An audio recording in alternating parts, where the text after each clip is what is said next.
First time we're shooting a podcast inside a Rolls Royce. अरे जमा चाड़ा पट गया भाई, आज रोल्स रॉयस में बैठे हैं हमारे भाई रणवीर के साथ और कति मजा आ रहा है।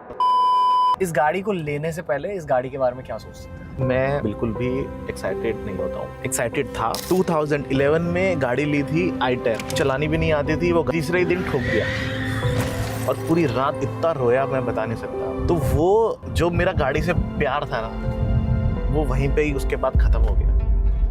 आपको कभी यहाँ आकर गरीबी महसूस हुई? गरीबी तो मुझे जब गरीबी थी तब भी महसूस नहीं हुई। वाह। इंसान गरीब या अमीर अपने दिमाग से होता है। अगर आप दिमागी तौर पे गरीब है ना, तो आपको कोई अमीरी छू नहीं सकती, और अगर आप दिमागी तौर पे अमीर है तो कोई गरीबी आपको नहीं छू सकती। वाह। सबसे बड़े पर्सनल फाइनेंस के मिस्टेक्स क्या होते हैं? Don't buy the assets through the borrowed capital. 20 साल की उम्र में ये काम मत करो। माता रानी से मांगते क्या? ये मांगता हूँ कि माँ मुझे कम दो, ज़्यादा दो, मैं खुश हूँ, मगर मुझे ऐसी स्थिति में मत पहुँचाना जिस स्थिति से मेरे को किसी के सामने हाथ फैलाने पड़े, क्योंकि मैंने अपने बचपन में वो वक्त देखा है जहाँ मुझे हाथ फैलाने पड़े, मेरी माँ को हाथ फैलाने पड़े। अब मैं उस फेस को नहीं देखना चाहता। वाह। ये जो सक्सेस आपने देखा, आपको लगता है आपके भारतीय होने का एक फैक्टर रहा है? 100%। अगर आप भारत में पले बड़े हो, आप भी शेर हो। नहीं, आप भी शेर नहीं हो, आप ही शेर हो। द रोल्स रॉयस पॉडकास्ट, ये एपिसोड मेरे दिल के बहुत करीब है क्योंकि जेन्युइनली अंकुर भैया मेरे भैया हैं। पता है, मैं मानता हूँ कि हर किसी को अपने एज से 5-6 साल बड़े मेंटर्स ढूंढने चाहिए, ना कि मेंटर्स जो 10 साल 15 साल बड़े। बट ये जो लोग होते हैं ना, जो आपसे 5-6 साल बड़े हैं एज में, इनसे ही आपको बहुत एफिशिएंट प्रैक्टिकल करियर मेंटरशिप मिल सकती है। ये मान के चलो कि ये एपिसोड मेरी मेंटरशिप सेशन ही है जो मैं आपके साथ भी शेयर कर रहा हूँ, क्योंकि ऐसे ही कॉन्वर्सेशंस के थ्रू ना असली विजडम, असली ज्ञान का सार निकल के आता है अंकुर भैया के थ्रू। हर कोई ये चाहता है कि उनके लाइफ में लग्जरीज आ जाए, हर कोई ये चाहता है कि वो अपने माता पिता का ख्याल अच्छे से रख पाएँ, बट ये एक्चुअली रियल वर्ल्ड में, प्रैक्टिकल वर्ल्ड में, मनी वाले वर्ल्ड में कैसे करते हैं, ये आप जानोगे आज के एपिसोड के थ्रू। बस sit back and enjoy this very wholesome conversation with Ankur Agarwal and Beer Biceps on TRS।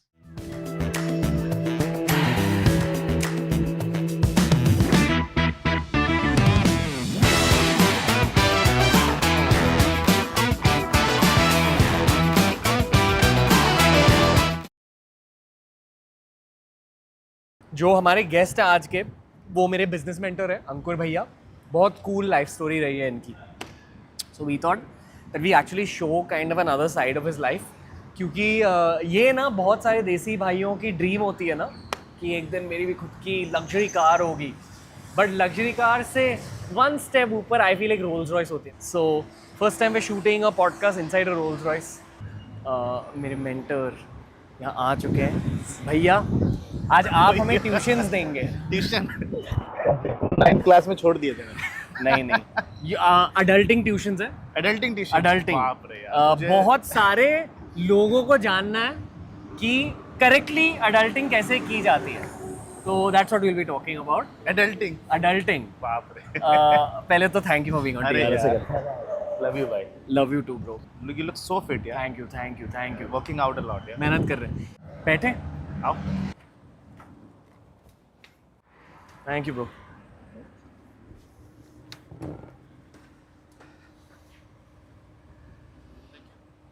भैया। भैया जी नमस्ते। नमस्ते, आप कैसे हैं? Very good.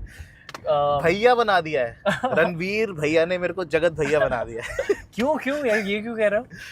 यार आई रियली लव्ड इट ना, जब last time you started this conversation ना, आपने कहा अंकुर, बाद में एक सेकंड का पॉज आया, फिर बोले भैया। I feel so good. मैंने कहा यार मेरा कोई छोटा भाई नहीं है। That is your energy. हाँ, नहीं यार, थैंक यू सो मच भाई for giving me that respect.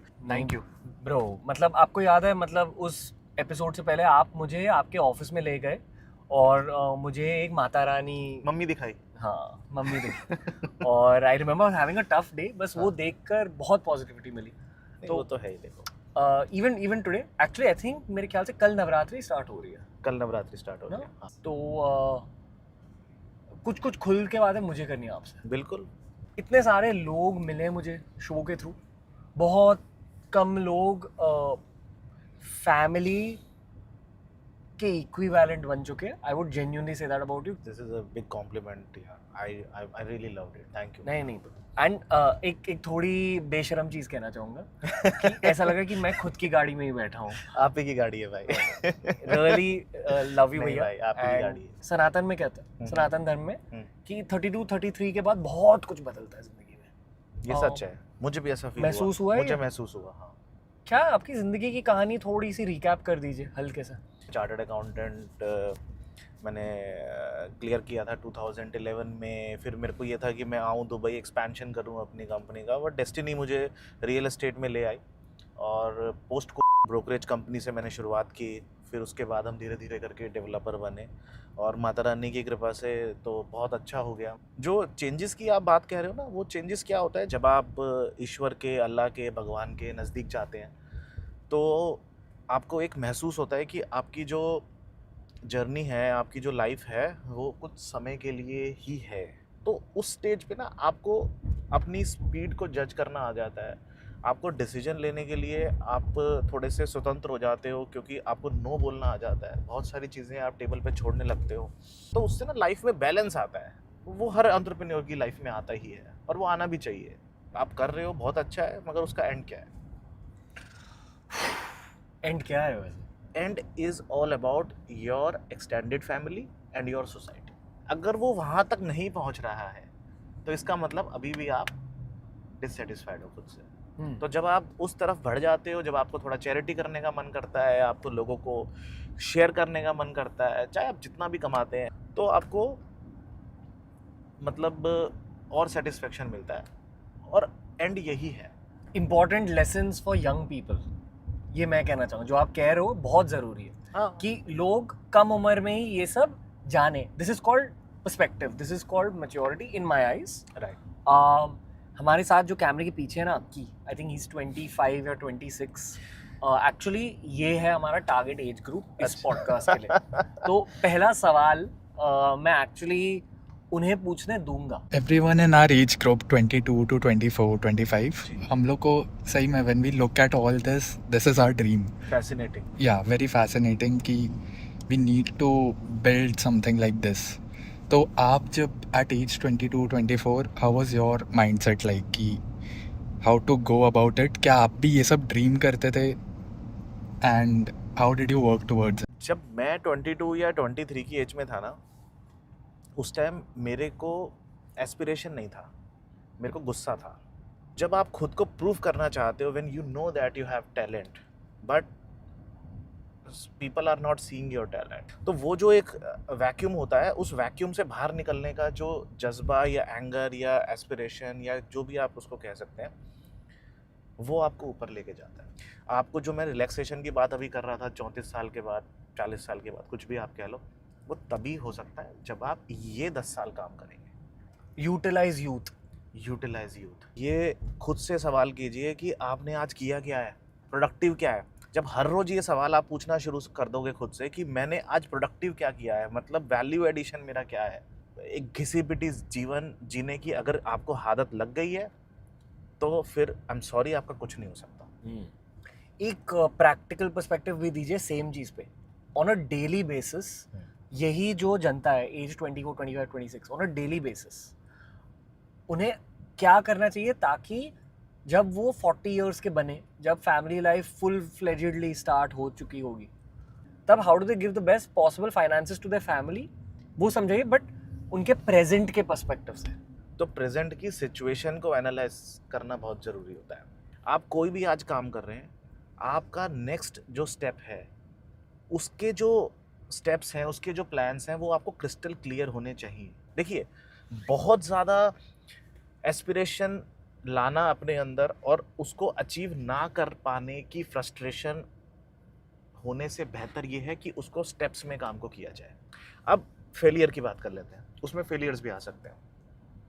Failures को फेलियर मत बोलो, फेलियर्स को लर्निंग्स बोलो। वो आपको सबक मिलता है, आपको सीख मिलती है, ताकि आप अगली बार उस काम को ना करें।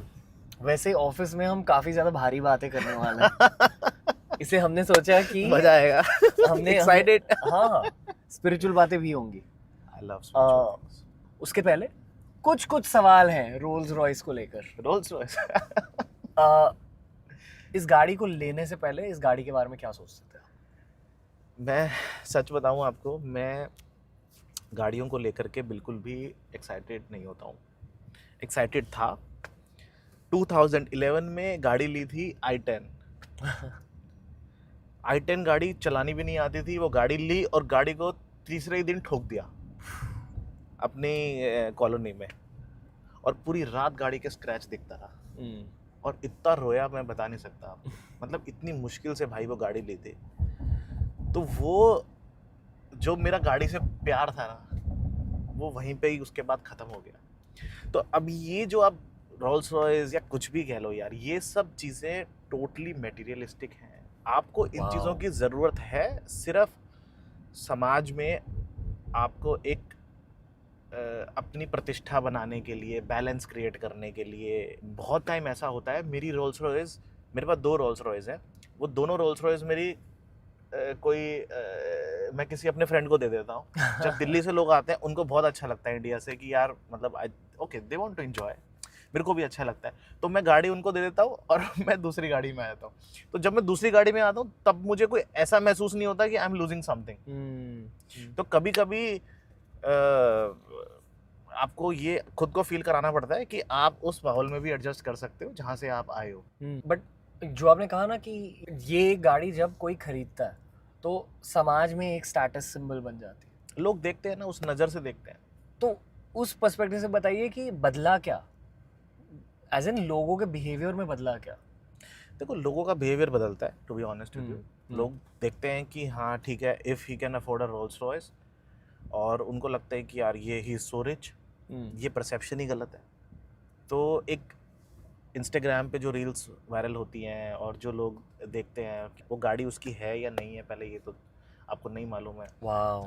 वो घड़ी उसकी है या नहीं है आपको नहीं मालूम। वो बैंक से तो नहीं लेके आया फाइनेंस पे, पता यहाँ पर 90% तो बैंक फंडिंग होती है, एज इन दुबई में 2.5% इंटरेस्ट पे, 2.5% ब्याज पे जब आप गाड़ी लेके आ रहे हो, तो फिर आप काहे के अमीर भाई, उससे क्या जज कर रहे हो? बट मैं फिर वही बात बोलूँगा, जो सीनियर लोग हैं, जो मैच्योर्ड लोग हैं, जिन्होंने सब देख लिया है, उनको फ़र्क नहीं पड़ता है आप टोयोटा में चल रहे हो या रोल्स रॉयस में चल रहे हो, उन्हें कोई फ़र्क नहीं पड़ता। वो आपको देखते हैं। तो आपको जब कोई इंसान इन मटेरियल चीज़ों से जज करना शुरू कर देना, तो आप समझ लीजिए कि उस इंसान का अभी मानसिक विकास होना बाकी है। When do boys grow out of that age? I think so when they will be near to their family and their spiritual life. Wow. देखिए, आपकी जो परिवार है, आपकी माँ, आपके पिता, आप गाड़ी लेकर आए, आपने उनको एक बार गाड़ी में बिठाया, बोलेंगे हाँ अच्छी गाड़ी है। उन्हें फ़र्क नहीं पता इस चीज़ का। उनके लिए मेरा बेटा अच्छा काम कर रहा है, वो ला रहा है, तो जब उनको फ़र्क नहीं पड़ रहा तो आपको क्यों फ़र्क पड़ रहा है? है ना? अभी आप जब गाड़ी के अंदर भगवान की मूर्ति लगाते हैं, फ़ोटो लगाते हैं, तो भगवान का एटीट्यूड चेंज हो जाता है कि जब रोल्स रॉयस में या फिर मारुति में देख करके। वाह, बैक टू नवरात्रि थी। जय माता दी। जय माता दी। Is all this a den of Mata Rani? जो है सब उनका दिया हुआ है। जो आप करियर के बारे में भी बता रहे थे, आप कह रहे थे कि डेस्टिनी का बहुत बड़ा रोल रहा। ये सच है, हाँ। बताओ उस पर्सपेक्टिव से। देखिए, मैं काम कर रहा था जब से मैं 15 साल की उम्र से मैं काम कर रहा हूँ। हर चीज़ में ट्राई करता था, मगर जब एक्स्ट्रा ऑर्डिनरी रिजल्ट आपको मिलते हैं तो आपके एफर्ट्स उस पर्टिकुलर स्टेज पे एक्स्ट्रा ऑर्डिनरी नहीं होते हैं। कभी कभी कम करने से बहुत कुछ हो जाता है। तो जितने लोग काम कर रहे हैं, मैं ये नहीं बोलूँगा कि आपके एफर्ट्स में कोई कमी है। कई बारी आपका वक्त आने के लिए ईश्वर आपको इंतज़ार कराते हैं, बट सबका टाइम आता है। लाइफ में ये जो सर्कल है, अच्छा टाइम बुरा टाइम सबको देखना होता है। तो डेस्टिनी, लक, सब कुछ ईश्वर के हाथ में है। अब मेरे को रियल एस्टेट में आना लिखा था, और रियल एस्टेट में सक्सेस मिलनी लिखी थी और ये सब कुछ, मार्केट भी पूरा सपोर्ट करेगी ये टाइम पे, सब कुछ अच्छा हो गया। अब बाद में उसकी थ्योरीज बन गई। किसी पंडित जी ने बोला कि आप पानी के नज़दीक रह के काम करेंगे तो आपको सक्सेस मिलेगी। अब Dubai is near to water, तो मतलब क्या मैं गोवा जाता तो क्या वो सेम सक्सेस मिलती क्या? अब पता नहीं, मगर वो थ्योरीज अपनी जगह ठीक होती हैं, बट आपके जो स्टार्स हैं वो बहुत काम करते हैं। अगर आपकी भाग्य की रेखाओं को बदलने की किसी में क्षमता है तो वो है ईश्वर। शो के थ्रू ना मेरा एस्ट्रोलॉजी में काफ़ी ज़्यादा इंटरेस्ट बढ़ा है। आई don't think you should be totally dependent on astrology, of course you can't be, you should be dependent on yourself. Totally agreed. मैं एस्ट्रोलॉजी की बात इसलिए कर रहा था क्योंकि शनि महादशा नाम की एक चीज़ होती है, और कहते हैं कि mostly it happens in, I won't say everyone's life but a lot of people's lifes, और ये एस्ट्रोलॉजी का एक मेन सब टॉपिक है। तो कहते हैं कि जो विराट कोहली के करियर में हुआ, it's a very good version of Shani Mahadasha, कि लगातार एफर्ट डालने के बाद, कंसिस्टेंटली डिसिप्लिन रहने के बाद वो आईपीएल जीते आफ्टर इयर्स ऑफ ट्राइंग। देखो, शनि की महादशा आपको तब लगती है मेरे हिसाब से, जितना मैं, देखिए मैं कोई ज्ञानी पंडित नहीं हूँ, बट जितना मैंने समझा या सीखा है मैं उसके हिसाब से अपना वर्जन बता देता हूँ। शनि की महादशा आपको तब लगती है जब आपके कर्म बुरे होते हैं। शनि जो है वो न्याय के देवता है। आपने गलत किया, आपको उसी टाइम रिजल्ट मिलेगा। तो यार अच्छे काम करने लग जाओ ना। एटलीस्ट जो आपके आसपास के लोग हैं उनको ही खुश रखने की कोशिश करो, तो शनि भगवान तो आपसे खुश होंगे ही होंगे। आपकी हुई है शनि महादशा लाइफ में? मतलब अगर हुई भी हो तो महसूस नहीं हुई, पता ही नहीं चली। मेंटालिटी वही थी, मेंटालिटी वही थी। हाँ, मेरे को ऐसा कुछ महसूस नहीं होता। अब आती रहती है मेरे को, बहुत सारे पंडितों के फोन आते हैं। मतलब अब तो क्या होता है कि जो पंडित होते हैं ना, वो मेरे को खुद ही भेजते रहते हैं एस्ट्रोलॉजी की चीज़ें और सब कुछ। मतलब ठीक है, बट मैं उसको सुनता हूँ, बट मैं फिर भी यही बोलता हूँ खुद से कि अपने कर्मों से और भगवान की भक्ति से आप सब कुछ ठीक कर सकते हो। कोई मटेरियलिस्टिक ड्रीम्स बाकी हैं आपके? मटेरियलिस्टिक ड्रीम, हाँ एक ड्रीम है मेरा मटेरियलिस्टिक ड्रीम, कि जो मैंने अचीव किया उससे बेहतर मेरा बेटा अचीव करे। Oh wow, wow. मैं थोड़ा सा बायस्ड हूँ यहाँ पे, सेल्फिश भी हूँ। मैं चाहता हूँ कि मेरा बेटा सारे रिकॉर्ड ब्रेक कर दे जो कि मतलब उसके पिता ने बनाए। सो आज और इस फेज में, लाइफ के इस फेज में, जो एफर्ट आप आज डाल रहे हो, जी, क्यों डाल रहे हो? बड़ा ज़बरदस्त क्वेश्चन है आपका। देखिए, आप जब एक वर्किंग एटमॉस्फेयर में, एनवायरनमेंट में खुद को डाल लेते हो, वहाँ से बाहर निकलना आपके लिए इम्पॉसिबल होता है। अब देखिए, आपने आज बिजनेस स्टार्ट किया, जितने कॉन्ट्रैक्टर्स हमारे साथ जुड़े हैं, उनके परिवार, उनकी लेबर्स, आज हज़ारों लेबर काम करती है तो उनके परिवार, उसके बाद जितने एम्प्लॉयज़ हमारे साथ काम करते हैं उन सबके परिवार, और वो खुद लोग, जितने इन्वेस्टर्स हमारे साथ जुड़े हैं, उन्होंने, जिन्होंने हम पे ट्रस्ट करके हमारे साथ इन्वेस्टमेंट कराए, वो लोग, उसके बाद हमारी एक्सटेंडेड फैमिलीज़ जो हमारे लिए दुआ करती है दिन रात कि यार ये बंदा ऊपर जाए तो कुछ भला हमारा भी हो। अब ये सब लोग जब आपको देख रहे हैं तो आप संत बन के, साधु बन के समाधि में तो नहीं बैठ सकते ना, आपको काम तो करना पड़ेगा। हाँ, जैसे जैसे जैसे जैसे आप ग्रो करते जाते हैं, आप ओवर कॉर्पोरेटाइजेशन की तरफ बढ़ते जाते हैं, आपके लोग ट्रेंड होते जाते हैं, तो आपकी जो इन्वॉल्वमेंट है वो कम होती जाती है। इसका एक मैं बहुत ही साधारण और सिंपल एग्जांपल देता हूँ। अभी आप पॉडकास्ट करते हैं तो लोगों के लिए जब आप पॉडकास्ट कर रहे हैं तो आप सेटिस्फाई नहीं हो सकते। क्यों? क्योंकि लोगों को आपको देखना है। ट्रू। ये लाइफ में बहुत लेट मैं समझा हूँ। मैं मानता हूँ कि अगर ऊपर वाला आपको एक टैलेंट के साथ ब्लेस करता है, अगेन वो, उन्होंने आपको वो टैलेंट दिया है समाज के लिए, समाज के लिए, that's it. That talent is a responsibility. और ये मैं खुद के लिए नहीं कह रहा हूँ, आई थिंक ये ह्यूमन ट्रेट होती है, क्योंकि हर किसी का कोई ना कोई टैलेंट होता है। वो टैलेंट ढूंढो, और फिर उसके बाद कहते हैं ना, स्वधर्म नाम की एक चीज़ होती है। स्वधर्म यानी कि वो जॉब जिसके लिए आप पैदा हुए थे।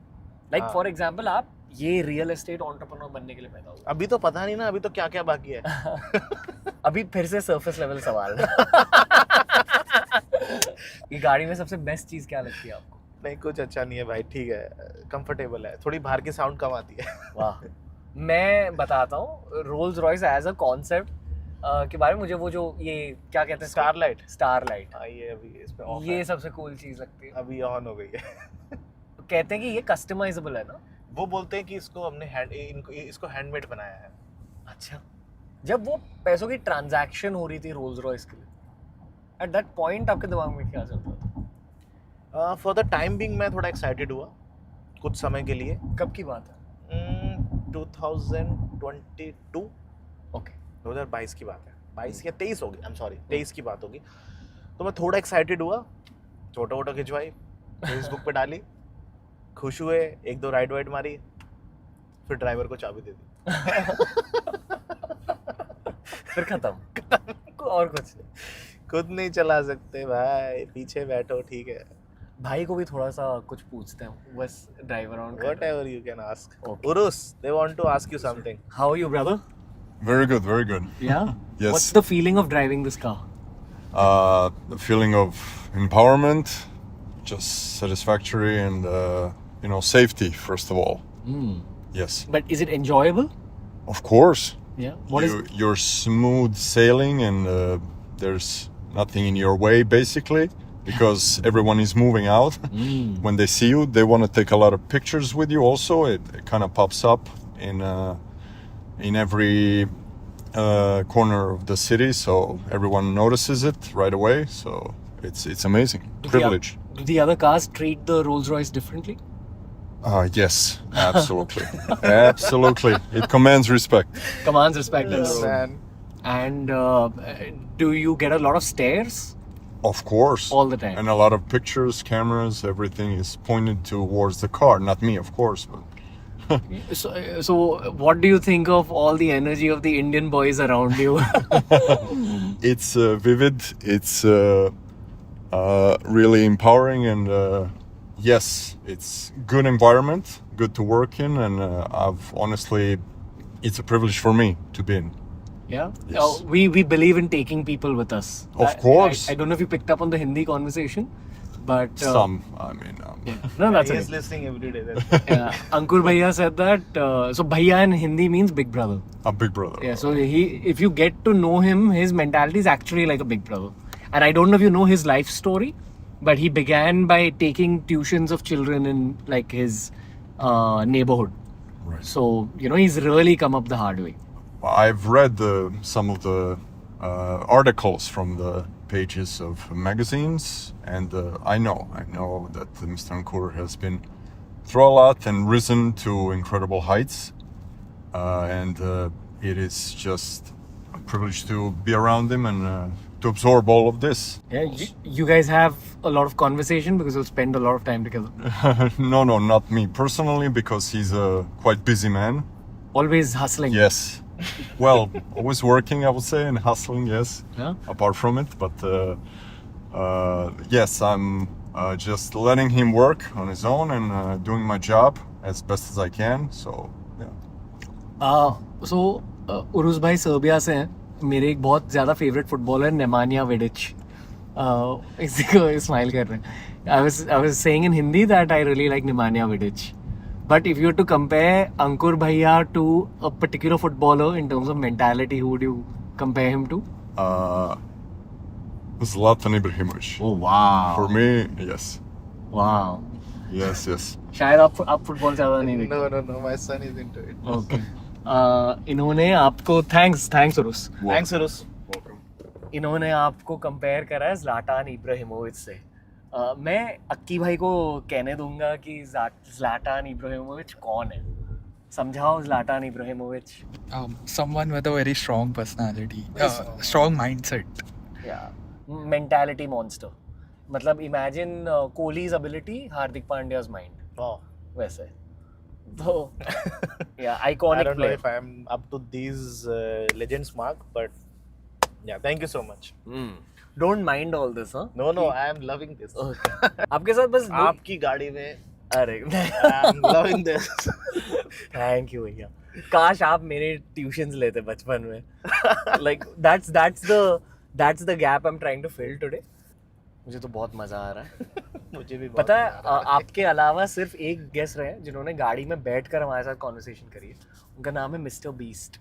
Beast, oh my god. जो दुनिया के सबसे बड़े YouTuber. Oh my god. So My you son are is the- a big fan of Mr. Beast. Yeah. You are the second guest. Wow.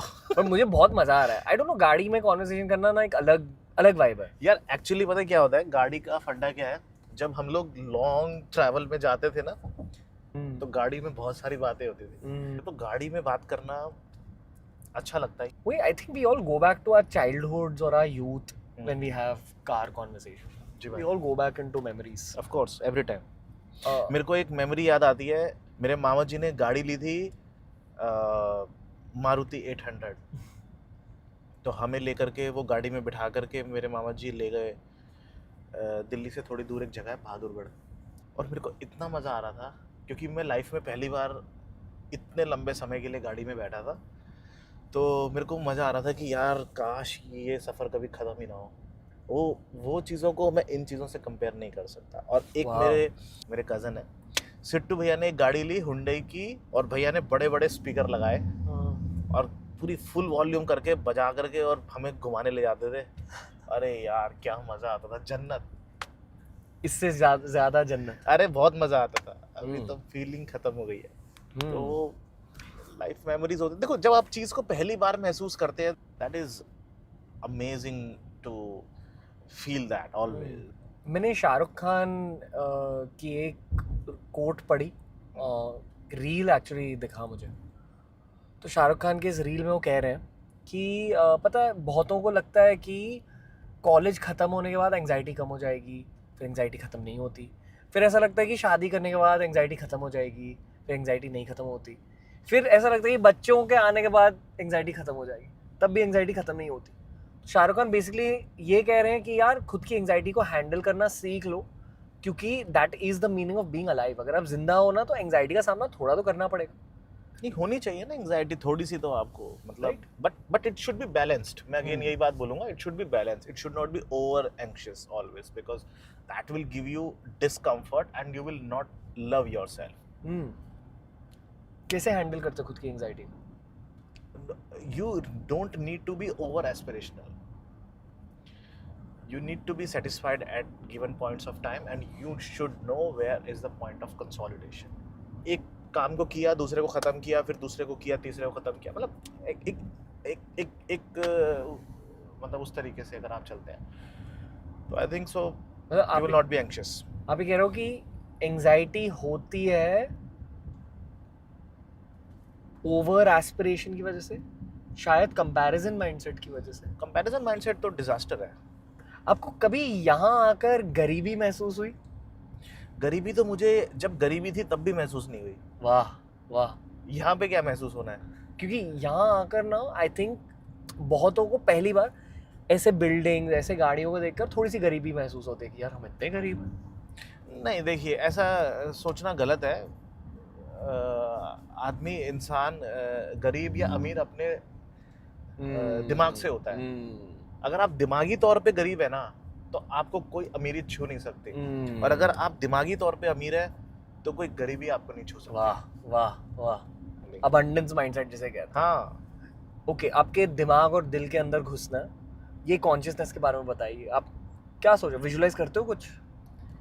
मैं विजुअलाइज नहीं करता, सिर्फ अपने माइंड के इंस्ट्रक्शंस को फॉलो करता हूँ और अपने दिल को बोलता हूँ कि मेरे दिमाग को थोड़ा सा समझा. थोड़ा सा IQ के साथ EQ को मिक्स करना, ये मेरी कॉन्शियसनेस है. गुस्सा आता है अभी? गुस्सा तो देखिए स्वाभाविक है. आपको गुस्सा, आप इंसान हो तो आपका एक सिचुएशन के हिसाब से आपको गुस्सा आ भी जाता है, बट गुस्से को कंट्रोल करना, नियंत्रण करना, वो इम्पोर्टेंट है. Comes in the way of your clarity. और अगर जिंदगी में सक्सेस चाहिए तो क्लैरिटी की ज़रूरत है. आपका विजन क्लियर होना बहुत ज़रूरी है. जैसे ये भाई गाड़ी चला रहा है हमारा, अगर इसको साफ नज़र नहीं आएगा तो गाड़ी नहीं चला पाएगा ना. तो ये अनरिलेटेड है टू द कॉन्वर्सेशन, आपको ऐसे ही कह रहा हूँ. जी भाई. कहते हैं ना कि ट्रैवल इज अडल्ट एजुकेशन. तो I am enjoying this phase. अभी एक हफ्ते पहले हम लोग पता है कहाँ थे, मतलब interiors of Punjab for the flood. Flood के तो वहाँ सेवा करी, learned a lot about life. भाई भी हेल्प्ड लॉट ऑफ पीपल वहाँ पे, हमने बहुत कुछ किया। एंड मेरे दोस्त हैं बहुत अच्छे, एमी विर्क, हाँ हाँ हाँ, पंजाबी सिंगर एंड एक्टर। तो with this support we manage to help the people of Punjab. And बहुत गलत हुआ यार, actually I am a die hard Punjabi movies and songs fan. अच्छा, अब की फैमिली एक्चुअली पंजाबी है क्या? नहीं, क्योंकि यार- दो जी है ना आपके। नहीं ऐसा जी से कुछ पंजाब या हरियाणा नहीं होता है। हम लोग we are from Loharu, it's a last village of Haryana, अच्छा, and after that this is Rajasthan. So हम लोग mix Rajasthan and Haryanvi culture है हमारा। But I am born and bought up in Delhi. Okay, Haryanvi बोल दे तो। अरे क्या बात कर रहे हो, सीरियसली? अरे पूरी बोल लेंगे भाई, बताओ क्या बात करनी है। आपको हरियाणवी में बात करनी चाहिए, वो भी रोल्स रॉयस में। वाह, जितने हरियाणवी अरे भाई, जमा चाड़ा पट गया भाई, आज रोज रोज में बैठे हैं हमारे भाई रणवीर के साथ और कति मजा आ रहा है भाई। एक मोटिवेशनल लाइन दीजिए हरियाणवी में। लाइन आई कांट मैं। दिल से कुछ कहिए ओह, हरियाणवी भाइयों के लिए, हाँ, जिनको दूर जाना है जिंदगी में आपकी तरह, इन दिस रोल्स रॉयस। भाइयों मेरी बात सुनो, तुम हरियाणवी जो होते हैं वो सबसे नंबर 1 होते हैं पूरे दुनिया में। हम हरियाणवी हैं, हमें प्राउड है खुद के ऊपर, और जो हरियाणवी कर सके है वो कोई नहीं कर सकता। तो तुम बाहर निकलो, कुछ भी करो, बट प्रूव करो कि Haryanvi is the number 1। Number 1, lovely, thank you भाई, मजा आ गया। अरे यार, हरियाणा की शान अंकुर अग्रवाल भाई। ओ भाई, मारा गांव हरियाणा, दूध दही का खाना। याद आती है वैसे हरियाणा की? अरे यार, हरियाणवी सिंगर्स, हरियाणवी सुपरस्टार्स, बहुत सारे मेरे दोस्त हैं, तो वो लोग बहुत आते हैं। एंड एक मेरा भाई है केडी,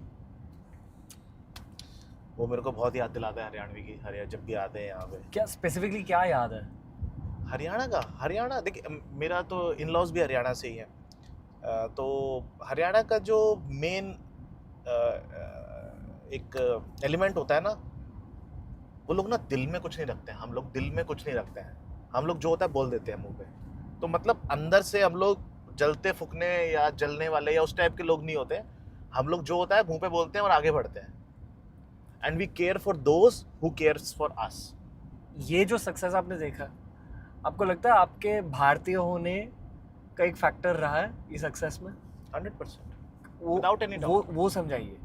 और ये पता मैं क्यों पूछ रहा हूँ, क्योंकि बहुत सारे लोग ना ये सोचते हैं कि यार मैं कैसे करूँगा, बाहर गांव जाकर अगर मुझे करियर सेटअप करना, मैं क्या करूँगा, लोग मुझे वहाँ खा जाएंगे। पर ये जितने भी लोग हैं ना, ये नहीं समझते कि अगर आप भारत में पले बड़े हो, आप भी शेर हो। नहीं, आप भी शेर नहीं हो, आप ही शेर शेर हो।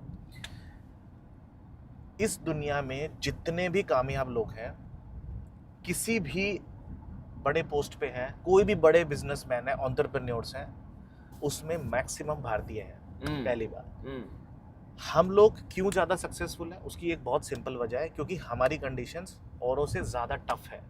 तो हमारी जो ग्रूमिंग है वो बहुत एक बिजी एटमॉस्फेयर में हुई है, जहाँ पर we have learned a lot कि हमारे को सिचुएशंस के साथ लड़ना कैसे है। तो जब आप बाहर जाते हैं तो सिचुएशंस तो बहुत कम होती है उसके सामने। हमारी एजुकेशन नंबर 1, हमारा जज्बा वो नंबर 1, हमारा लाइफ को देखने का तरीका वो नंबर 1, और सबसे इम्पोर्टेंट फैमिली वैल्यूज़। तो आपकी जो फैमिली वैल्यूज होती हैं, जो आपकी फैमिली होती है, वो आपकी स्ट्रेंथ होती है।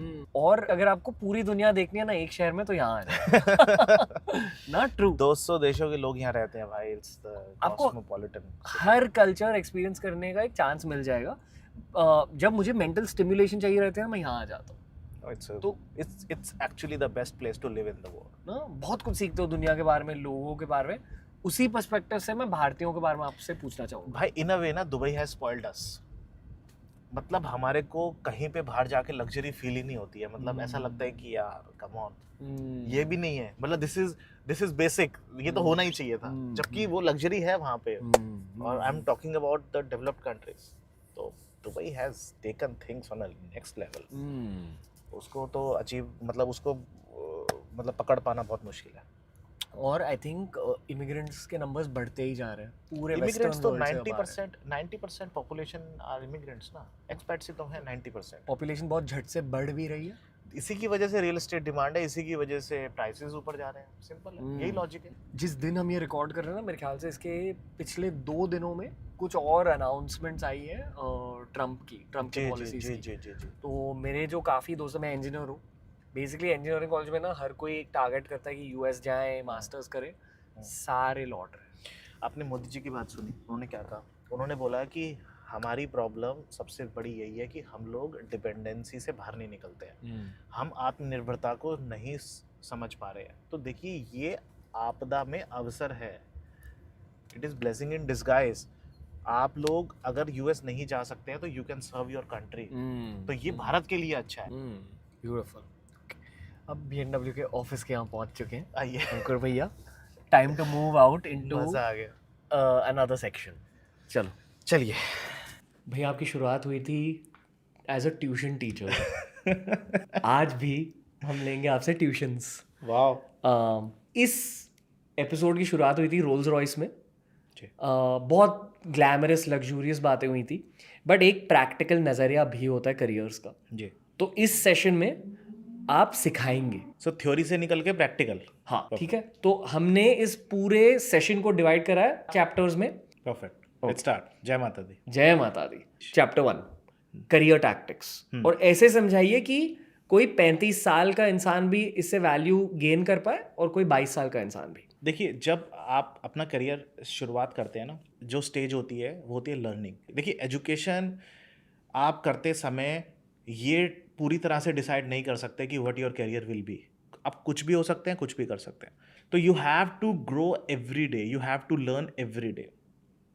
फिर दूसरा पॉइंट आता है रिस्क टेकिंग। अब रिस्क टेकिंग का मतलब क्या है? आप जब एक पर्टिकुलर कंफर्ट जोन में चले जाते हैं, उस कंफर्ट जोन को एकदम से छोड़ देना, आपको वो चीज़ ट्राई करनी है, चाहे आप अपनी जॉब छोड़ सकते हैं। मतलब it sounds weird to you as well, but it is more practical to me. आप अपनी जॉब छोड़ के अपना बिजनेस स्टार्ट कर सकते हो। अब जब आपने अपना बिजनेस स्टार्ट किया तो you will be definitely needing a lot of capital, और whatever the situation might be, you will be needing some resources. तो never hesitate from seeking help of anyone. चौथी चीज़ होती है पीपल। जो लोग हैं आपके, उन लोगों को साथ में लेके चलना। अगर आप बिजनेस कर रहे हो तो जो आपका एम्प्लॉय या आपका पार्टनर आपसे एक्सपेक्ट कर रहा है, उससे 1% उसको ज़्यादा दो, तो वो लोग आपको ऊपर ले जाते हैं। क्योंकि ओवर टाइम रेपुटेशन बिल्डअप होती है एग्जैक्टली। पूरे प्रोफेशनल वर्ल्ड में। हर किसी को पता रहता है कि अच्छा, ये इंसान के साथ काम करोगे ना, he will give you good professional working experience. Exactly, that's what creates growth. हाँ। अब इसमें आ जाता है सेकंड पॉइंट, एथिक्स। एथिक्स और प्रोफेशनलिज्म, इसको बैलेंस करके अपने साथ हमेशा रखना है। मतलब आपको अपने प्रिंसिपल्स, वैल्यू सिस्टम को नहीं छोड़ना है। अगर कोई चीज़ गलत है, आप एक बारी ना बोलेंगे, अगली बारी वो काम करने के लिए आपको नहीं बोला जाएगा। ओके, इसको हल्के से पलटते हैं। You highlighted learning, risk taking, seeking financial help, और पीपल स्किल्स एंड एथिक्स। या मिस्टेक्स हो सकती है, stopping learning mentality, stopping student mentality, and finally the mistake would be नियत साफ ना रखना। जी। जो लोग ये वाला एपिसोड देख रहे हैं, would you tell them to move out of their homes? मैं ये नहीं कह रहा हूँ कि मूव टू UAE या Dubai, just would you say कि move out of your home? मैं उन सबको ये बोलना चाहता हूँ कि जो भी आप कर रहे हैं, उससे अगले स्टेप की तैयारी शुरू कर दीजिए। Don't sit on a position where you are. Exceptional working attitude, exceptional working behaviour, और एक एक्स्ट्रा एफर्ट करके नई चीज़ करना, that will take you to a different level. मतलब जितने ज़्यादा स्किल्स उतने तगड़े चेक पॉइंट्स। एग्जैक्टली। जब गेम रीबूट होगी वहीं से शुरुआत करो। वहीं से शुरुआत होगी, उतना तो है ना। तो हो जाएगा। हो सकता है महीने 2 महीने के लिए प्रॉब्लम आए, बट यार at the end of the day what's your need bro. Fair, okay. वैसे तो मैं फैमिली के बारे में पूछने वाला था नेक्स्ट, बट बिकॉज इतनी ज़्यादा फाइनेंशियल बातें हो रही है, I think we should move on to the chapter called asset management. आप अपने पर्सनल फाइनेंसेस के लिए क्या करते हो, हल्के से समझाइए। सच बोलूं, हाँ, मेरे लिए मेरा पर्सनल फाइनेंस उतना ही होता है जितनी मेरी ज़रूरत होती है. And I actually draw salary, in fact me and my partner both, we actually draw salary from our company. और जो हमारा घर होता है वो उस सैलरी के बेस पे ही चलता है. वाह, हम कंपनी में कितना पैसा कमा रहे हैं और कंपनी का क्या वैल्यूएशन है, that is totally totally indifferent for us. So हम उस सारे पैसे को री इन्वेस्टमेंट करते हैं, that belongs to the company. Asset management बहुत ज़्यादा डिपेंड करता है कि आप अपने रिटायरमेंट प्लान को कैसे देखते हैं. वाह, मुझे ऐसा लगता है कि एसेट मैनेजमेंट में सोसाइटी का जो शेयर होता है वो जनरली मिसिंग होता है.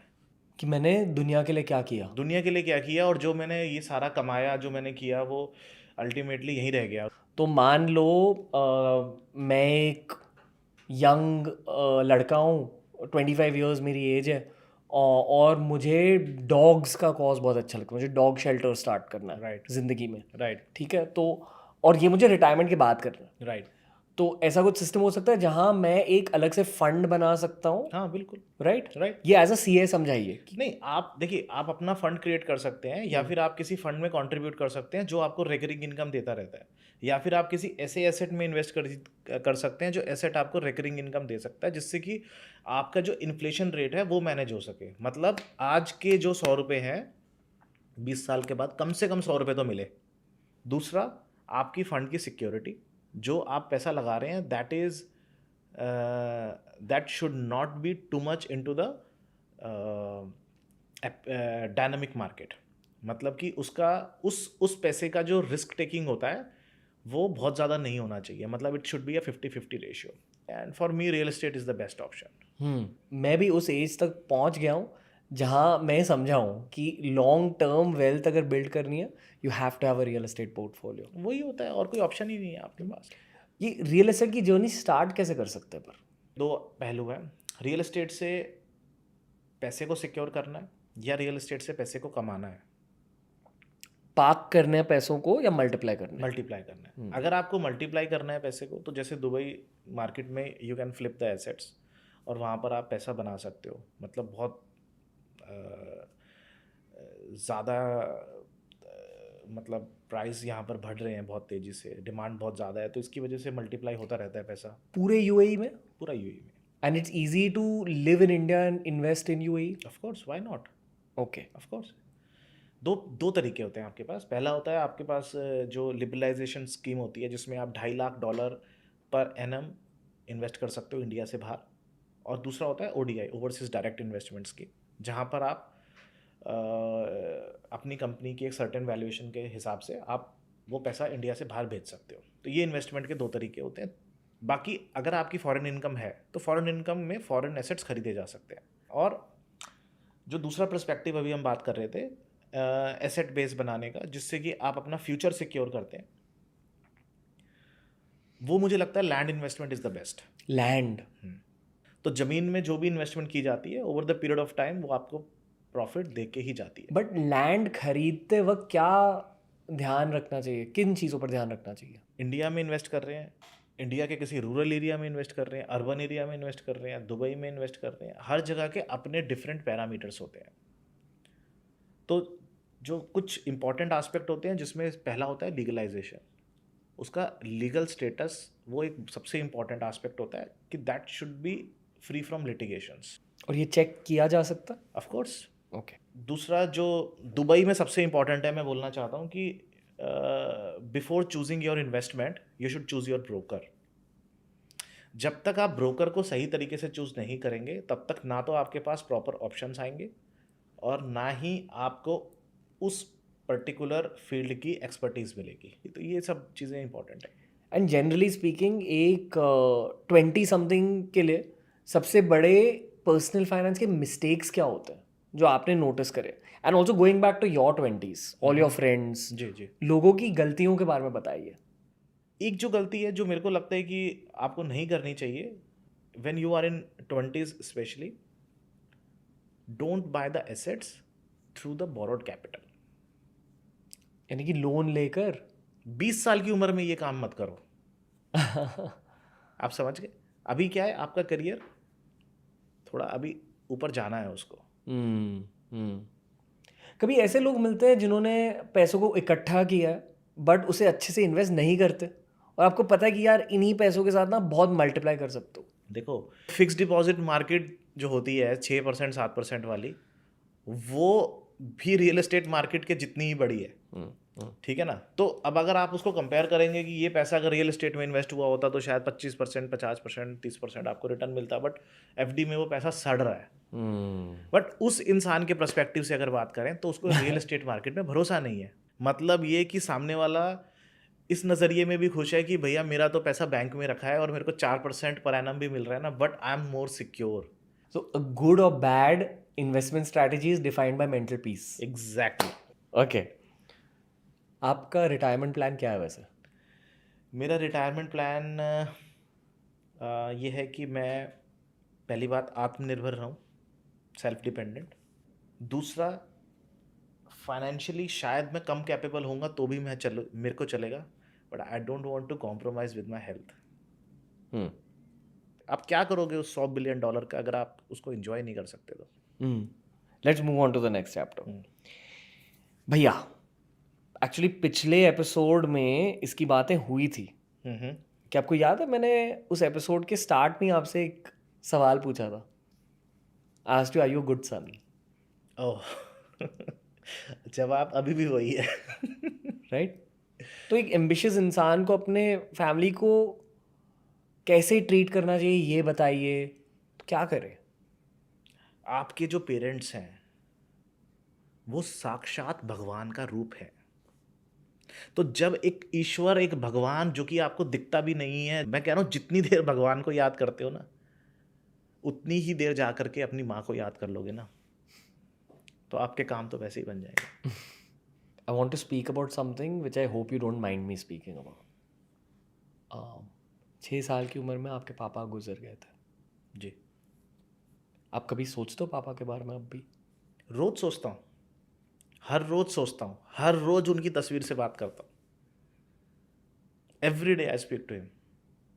जो सफलता आपने देखी है वो सब उनको डेडिकेटेड है। वो क्या सोच रहे होंगे आपके मुताबिक? ठीक है, it's okay. Not well done son? It's okay, it's okay. 4 out of 10 fine. क्या, क्यों कह रहे हो ये? मुझे ऐसा लगता है आई फील इट। वो स्ट्रिक्ट फादर थे? नहीं नहीं नहीं, स्ट्रिक्ट फादर की बात नहीं है, अभी बहुत कुछ करना बाकी है इसलिए। कभी सपने में आते हो? हकीकत में आते हैं ना। मतलब आप फील कर सकते हो, उसमें क्या है। Guardian angel? हाँ ऑब्वियसली, मतलब हर बच्चे के साथ होता है। मेरे बहुत सारे दोस्त हैं जो कि मतलब महसूस करते हैं अपनी माँ को, अपने पिता को। एक ब्रो लेवल सवाल है आपके लिए। जी। ब्रो लेवल सवाल ये है कि जब संसार ने पापा को आपसे दूर कर दिया ज़िंदगी में एट एज 6, उसके बाद आपकी ज़िंदगी में वो एक जो फादर वाली एनर्जी होती है ना, वो मेरे ख्याल से आपके टीचर्स के थ्रू पहुंचती है आप तक, या किसी मेंटर के थ्रू पहुंचती है। ये महसूस होता था आपको कि संसार आपको अपने पापा की कमी महसूस नहीं करने दे रही, या क्या आपको कमी महसूस होती? कुछ लोग हैं मेरी लाइफ में ऐसे जिन्होंने मुझे ये कमी महसूस नहीं होने दी। एक तो मेरे मामा जी, जितना भी जो भी एक पिता अपने बच्चे के लिए कर सकता है वो मेरे मामा जी ने मेरे लिए किया। और एक मेरी बड़ी बहन, माय एल्डर सिस्टर। एक पिता, एक बाप अपने बेटे को जितना पीट सकता है ना, उतना मेरी बहन ने मुझे पीटा। तो क्रेडिट देना चाहिए उन लोगों को जिन लोगों ने आपको वो चीज़ महसूस ही नहीं होने दी। और ऑफ कोर्स मेरी माँ तो है ही, जिन्होंने दोनों रोल प्ले करे। आपके दोस्त बैठे हुए हैं यहाँ, आपसे ये पूछना चाहूँगा कि ये क्या नहीं बता रहे, ये बताओ। वैसे तो देख, अंकुर को मैं करीबन 15 साल से जानता हूँ, 15 ईयर प्लस ही होंगे, 2012। वैसे हमने क्लासेस भी स्टार्ट करी हैं, अगर मैं बात बताता हूँ, हमने सीए क्लासेस इकट्ठे स्टार्ट की। अभी माँ की बात कर रहे थे, तो ये तो बात ऐसी है हर किसी के दिल के बहुत करीब है। मुझे याद है कि जब हम सीए करते थे तो हमारी मदर का ऐसा रोल होता था कि वो रात को जितने मर्जी बजे सोए, लेकिन सुबह 4:30 बजे उन्होंने उठना ही उठना है, हमें लंच ब्रेकफास्ट बना के देना ही देना है। तो 2 लाइनें मुझे याद आती हैं माँ के लिए कि कुछ इस तरह मेरे गुनाहों को धो देती थी मेरी माँ, कुछ इस तरह मेरे गुनाहों को धो देती थी मेरी माँ। जब अक्सर नाराज़ होती थी तब रो देती थी मेरी माँ। तो जब वो नाराज़ होती थी ना, तो वो नाराज़गी पे बयान नहीं कर पाती थी, सिर्फ उसके आंसू बयान कर देते कि बेटा मैं तेरे से बहुत ज़्यादा नाराज़ हूँ। लेकिन इसको हमने कुछ इस तरह चेंज किया जब हम लोग सीए बन गए। अब आपने पूछा आपकी कामयाबी के बाद आपकी मम्मा को रोल्स रॉयस कैसी लगती है, ये सारी बातें, तो इसको हम ये बोलते हैं कि एक सीए ने, एक चार्टर्ड अकाउंटेंसी ने हमारी ज़िंदगी में क्या चेंज किया कि कुछ इस तरह मेरी कामयाबी पर मुस्कुरा देती है मेरी माँ, कि कुछ इस तरह मेरी कामयाबी पर मुस्कुरा देती है मेरी माँ। जब अक्सर खुश होती है तब रो देती है मेरी माँ। तो ये डिफरेंस है कि माँ के आंसू का, कि कामयाबी में माँ अपना इजहार सिर्फ अपने आंसू से कर पाती है। ये इम्पोर्टेंस है उसकी लाइफ में। मुझे पता नहीं था मेरा भाई शायर भी है।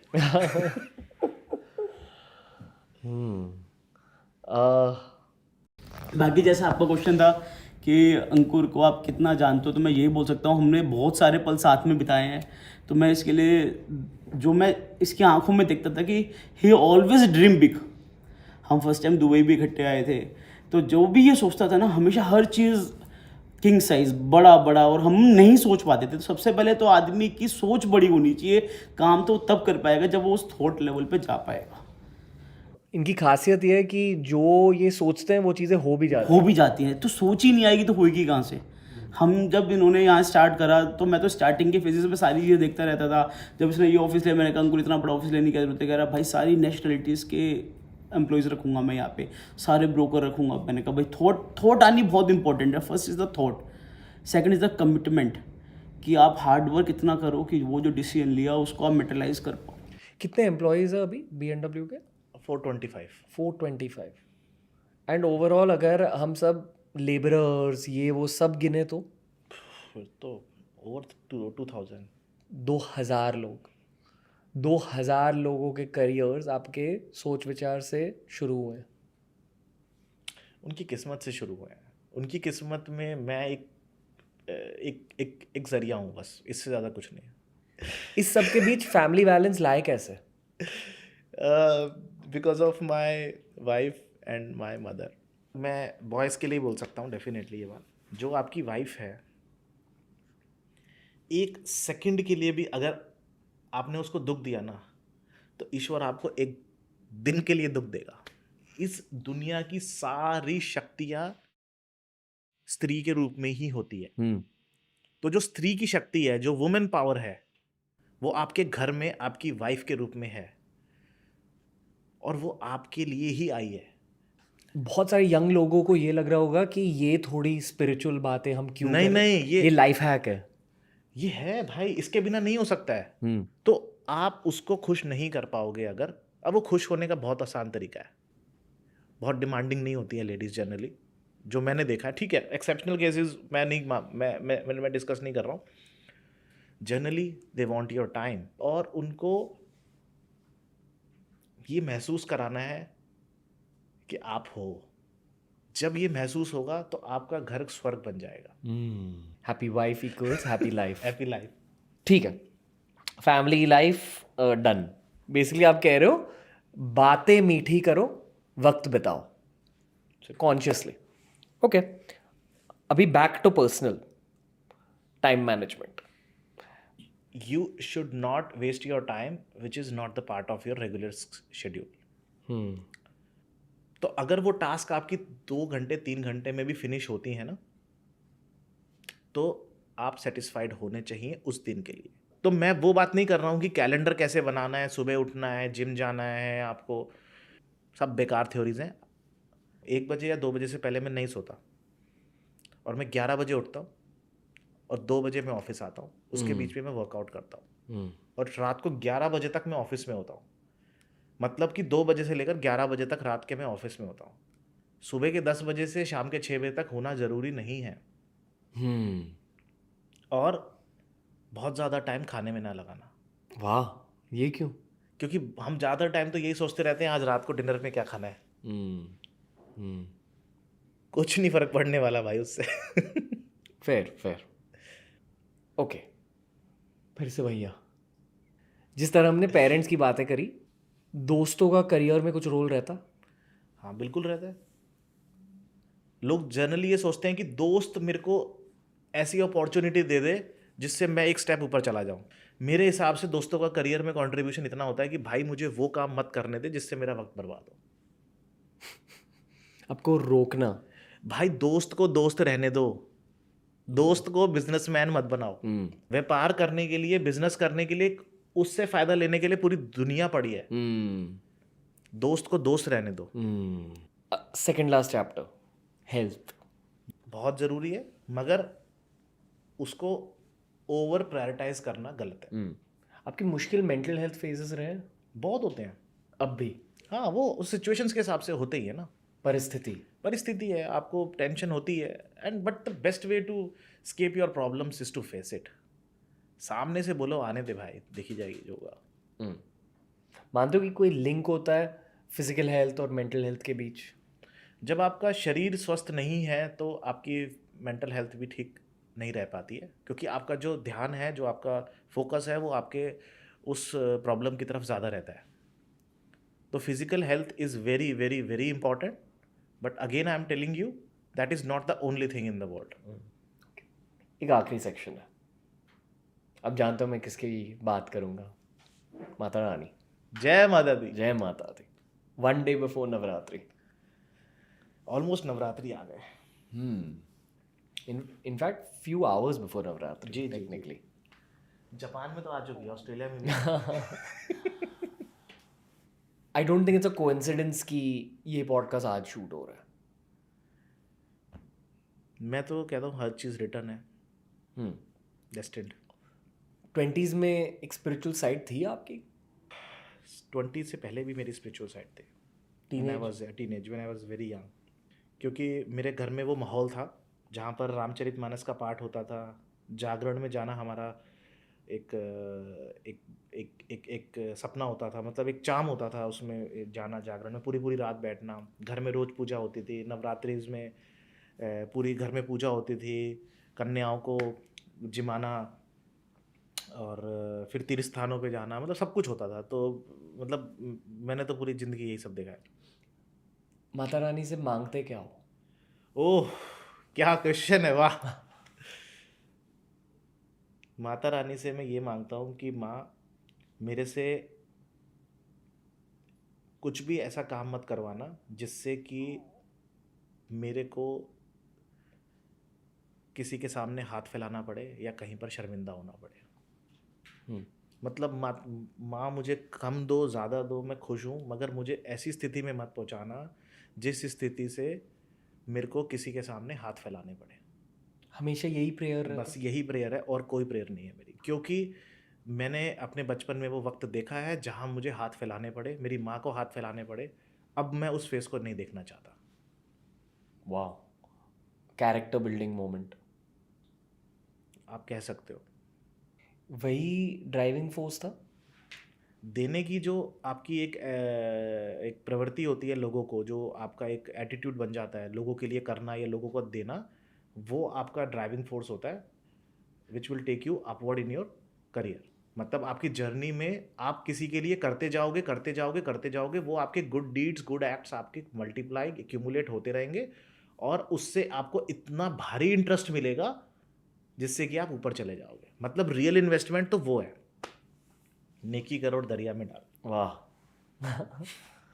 जय माता। बस cute end to the episode. कैसा रहा आज का दिन? आज का दिन ऐसा रहा जैसा कि भगवान ने, ईश्वर ने एक पूरा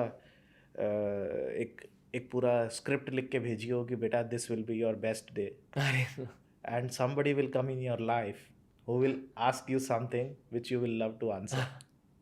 तो मैं और इससे ज़्यादा क्या मांग सकता हूँ? नहीं, और मैं बहुत खुश हूँ भाई, and I want to congratulate you for your amazing success भाई। Thank you. You are the best. आप जो कर रहे हो ऐसा आज तक कभी किसी ने नहीं किया। और आपने बहुत सारे लोगों के करियर को एक शेप दी है, एक बहुत सारे लोगों को बोलना सिखाया है, और हमारे जैसे लोगों को जो कि कैमरा को फेस करना भी नहीं जानते, जिनको बोलना भी नहीं आता, उनको भी बोलना आपने सिखाया, और हमारे दिल की बातें आपने निकाल के लोगों के सामने मतलब रखी। इससे अच्छा काम आप और कुछ कर ही नहीं सकते थे भाई। आप ब्लेस्ड बच्चे हो आप, और आपके ऊपर पूरा आशीर्वाद है आपके पेरेंट्स का। Thank you. और बहुत प्राउड है उन लोगों को, आपके पेरेंट्स को आपके ऊपर, और माता रानी की बहुत कृपा है आपके ऊपर। थैंक यू भैया। जय माता दी। जय माता दी। It's the honour of my life to meet elder brothers like you, वो कहना चाहूँगा। अंकुर भैया, आपको अंकुर भैया जब मैं कहता हूँ ना, सच में ऐसा लगता है कि मैं भैया से सीख रहा हूँ। This is the best possible version of life for me, कि मेरे काम की वजह से आप जैसे लोगों के साथ वक्त बिताने का एक चांस मिल रहा है मुझे। तो काश मैं आपसे 90s में ही मिला होता, बट अब मिल गए 2020s में। तो थैंक यू। ये करते रहेंगे हम। बाहुबली 2 हमने बनाई आज, तो हमें फाइनली पता चला कि कटप्पा ने बाहुबली को क्यों मारा। भैया मज़ा आ गया। थैंक यू जी। थैंक यू भैया। Had a lot of fun, and I think कि बहुत लोगों ने बहुत कुछ सीखा है आज, वही मेन मिशन थी आज। तो थैंक यू। कोशिश करते रहेंगे भाई। नहीं आप थैंक्स दोबारा बुलाओगे तो हम दोबारा आएंगे, 100%। बट हम कोशिश करते रहेंगे ऐसे ही। 100%। बस ये कहना चाहूँगा कि I hope Mata Rani is happy with what we have created today. जय माता। जय माता दी। जय माता।